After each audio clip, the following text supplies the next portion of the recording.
நமது கட்சி முயற்சி செய்வோம் என்ற புதிய கட்சி தொடக்க விழா மதுரை கோச்சடை பகுதியில் உள்ள தனியார் அரங்கத்தில் நடைபெற்றது. கட்சியின் நிறுவனர் மதுரை முத்துக்குமார் குத்துவிளக்கேற்றி விழாவை தொடங்கி வைத்தார். மேலும் முயற்சி செய்வோம் என்ற நூலை அவர் வெளியிட்டார். பின்னர் செய்தியாளர்களை சந்தித்து முத்துக்குமார் கூறுகையில், நம் நாட்டை பற்றிய அரசியல் ரீதியாக உள்ள தவறுகளை சுட்டிக்காட்டி மக்களிடையே மாற்றத்தை கொண்டு செல்லும் நோக்கத்தோடும் நம் பாரத மண்ணில் ஜாதி மத பிரிவை மையப்படுத்தி யாரும் செயல்படக்கூடாது. எனவே நல்ல அரசியல் சிந்தனையும் தகுதியை வளர்த்து இந்த இயக்கத்தை வழிநடத்துவோம் என கூறினார். இதில் நிர்வாகிகள் ஏராளமானோர் கலந்து கொண்டனர். கலாம் நியூஸ் செய்திகளுக்காக மதுரை மாவட்ட செய்தியாளர் கனகராஜ்.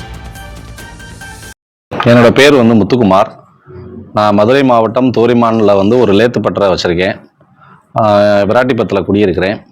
எனக்கும் ரொம்ப நாளாக ஒரு ஆசை, நமக்கும் இந்த தேசத்தின் மீது ஒரு பங்கு இருக்குது, நம்மளும் ஏதாவது செய்யணும் அப்படிங்கிற ஒரு எண்ணம் எனக்குள்ளே இருந்தது. அதனால தான் நான் ஒரு புதிய அரசியல் கட்சியை தொடங்கியிருக்கேன். ரொம்ப எளிமையான ஒரு வாழ்க்கை வாழ்ந்துருந்து அதிலேருந்து வந்த ஒரு ஆள் தான் நான்.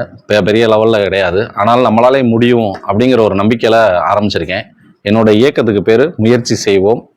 இந்த முயற்சி செய்வோம் அப்படிங்கிறத ஏன் வச்சுருக்கேன் அப்படின்னா, இந்த மண்ணில் நாம் எப்படி வாழ வேண்டும், எப்படி ஆள வேண்டும் என்பதை உருவாக்குறதுக்கு நாம் முயற்சி செய்வோம் அப்படிங்கிற அந்த டாப்பிக்கில் தான் நான் முயற்சி செய்வோம் கட்சின்னு வச்சுருக்கேன். நான் யாரையும் அடையாளப்படுத்திக்கிட்டு வரணும்னு நினைக்கல.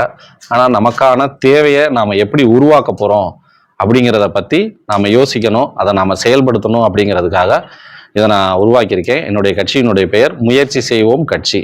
இதுக்கு மக்கள் எங்களுக்கு ஆதரவு கொடுக்கணும்.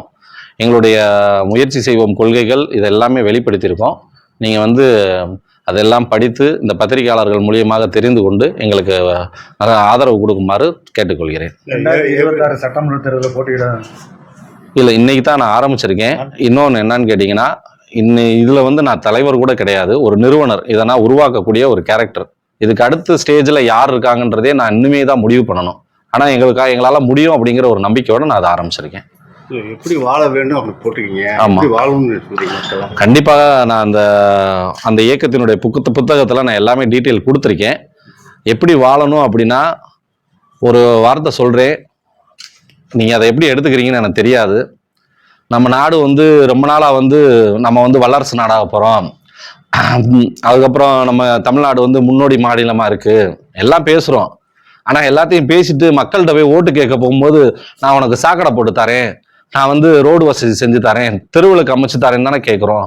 அந்த நிலைமையில இருந்துட்டு நம்மளை பெரிய லெவலில் பேசுகிறதே ஒரு ஏமாற்றமாக தான் தோணுது. அதை மாற்றுறதுக்கான ஒரு அமைப்பாக தான் நான் உருவாகணும் அப்படின்னு ஆசைப்பட்றேன். நிர்வாகிகள் இன்ன வரைக்கும் நாங்கள் முடிவு பண்ணல. இன்னைக்கு வரைக்கும் நான் ஒற்றை ஆள் தான். என்னுடைய நண்பர்கள், என்னுடைய உறவுகள் தான் இவங்க எல்லாருமே. எங்களுக்கு தனியாக யாரையும் நான் வெளியிலேருந்து யாரையும் கூட்டிகிட்டு வரல. நான் ஒரு 30 பேரை இன்வைட் பண்ணியிருந்தேன். அவ்வளோ ஒரு 15-20 பேர் வந்திருக்காங்க. எனக்கு அதுவே போதும். நிர்வாகிகள் இனிமே தான் நான் யார் எனக்கு சப்போர்ட் பண்ணுறாங்கன்றதை தெரிஞ்சுக்கணும். நான் இது கட்சியாக எடுத்துக்கலாமா? ஆசிரியர் கண்டிப்பாக கட்சியாக அறிமுகப்படுத்தியிருக்கேன். கண்டிப்பாக இது அடுத்த கட்டத்துக்கு நகலும், கட்சியாக தான் நகலும்.